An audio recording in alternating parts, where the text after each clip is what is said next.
देखेंगे इलेक्ट्रॉन रागी प्रतिस्थापन क्या होता है, जिसको हम इलेक्ट्रोफिलिक सब्स्टिट्यूशन बोलते हैं। देखो अगर बेंजीन में किसी को जुड़ना होता है ना, तो वो क्या करता है, वो पॉजिटिव उससे आता है। क्यों आता है पॉजिटिव उससे? क्योंकि बेंजीन के ऊपर नेगेटिव चार्ज होता है। क्यों नेगेटिव चार्ज होता है? क्योंकि उसके ऊपर अनुनाद होता है। अनुनाद क्या करता है, जो उसके पाई नेगेटिव होते हैं उस वो क्या करते हैं, वो चारों तरफ से बेंजीन को घेर लेते हैं, जिससे बेंजीन स्थिर बना रहता है। और उनके जो ऑर्थो है और जो उनके ऑर्थो मेटा पैरा है, उनके ऊपर क्या आता है, नेगेटिव पार्शियल आता है, पार्शियल नहीं ना, हल्का हल्का सा नेगेटिव आता है। तो अगर किसी को जुड़ना होता है तो वो कौन जुड़ सकता है, जिसके पास क्या हो, हमारा सॉरी क्या नाम है इसको, इलेक्ट्रॉन रागी हो, ठीक है, जिसके पास पॉजिटिव चार्ज हो, वही प्रतिस्थापन करता है। पर ये इतना भी आसान नहीं होता है, क्योंकि ये वाला इफेक्ट को हम कहते हैं आर पॉजिटिव इफेक्ट, ठीक है, पॉजिटिव आर इफेक्ट।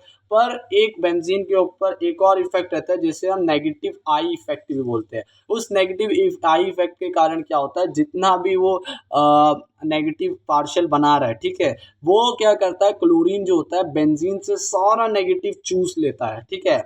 और इसी को क्या कहते हैं हम, नेगेटिव आई इफेक्ट। मतलब कि यहाँ पर जो नेगेटिव आई इफेक्ट है वो ज़्यादा होता है पॉजिटिव आर से, और इसी कारण जो है, जो इलेक्ट्रॉन रागी प्रतिस्थापन है या इलेक्ट्रॉन फिलिक सब्स्टिट्यूशन है, वो मुश्किल से होता है। और अगर होता भी है तो कहाँ पर जुड़ता है, या तो ऑर्थो पे जुड़ेगा या तो पैरा पे जुड़ेगा। तो ऑर्थो और पैरा पे जुड़ता है, ठीक है ना।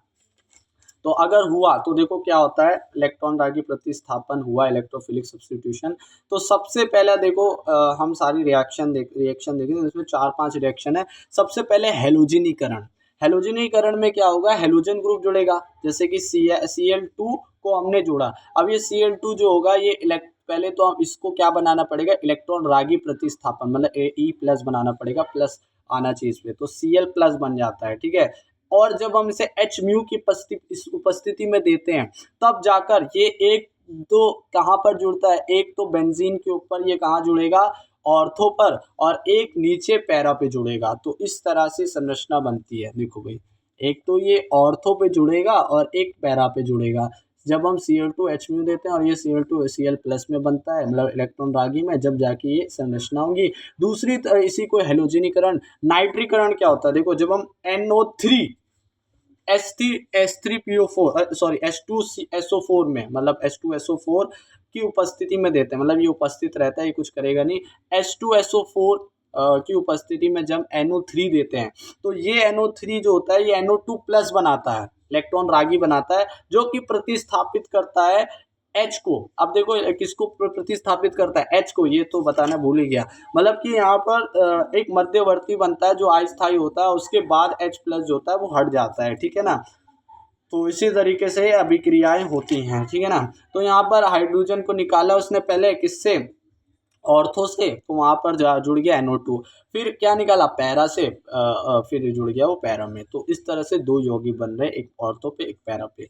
अब तो इसको हमने क्या बोला, नाइट्रीकरण। NO3 जब लें NO2+ में आ जाएगा, और H2SO4 की उपस्थिति में सारी चीजें हो रही है।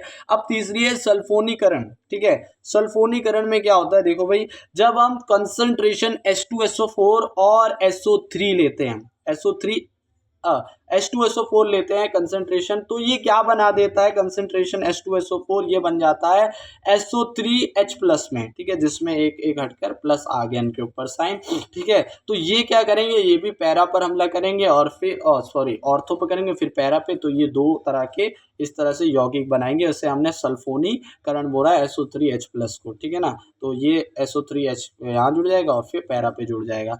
अब देखेंगे हम तीसरी चौथा जो रिएक्शन है, उसके नाम है, देखो उसका नाम है फ्रीडिल क्राफ्ट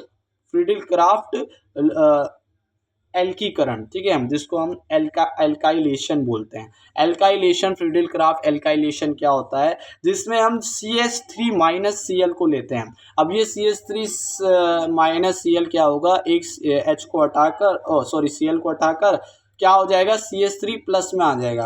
अब CH3+ जो होगा वो जुड़ जाएगा ऑर्थो पर और फिर पैरा पर। तो इस तरह से दो बनेंगे, और इसी को हमने क्या बोला है, ये सब चीज़ें लुईस अम्ल की उपस्थिति में भी होगी, जो विक्रिया को तेज कर देगा, और इसको हमने बोला है फ्रीडिल क्राफ्ट एल्काइलेशन, ठीक है। अब हम देखेंगे फ्रीडिल क्राफ्ट एसाइलेशन, ठीक है। अभी हमने एल्काइलेशन देखा, एसाइलेशन मतलब कि यहाँ पर CH3 C double bond O और Cl जुड़ा रहेगा। जहाँ पर C हटेगा और यहाँ पर प्लस का साइन आ जाएगा, जिसमें ये इस तरह से एक तो किस पे जुड़ेगा, ऑर्थो पर, और एक पैरा पे जुड़ेगा।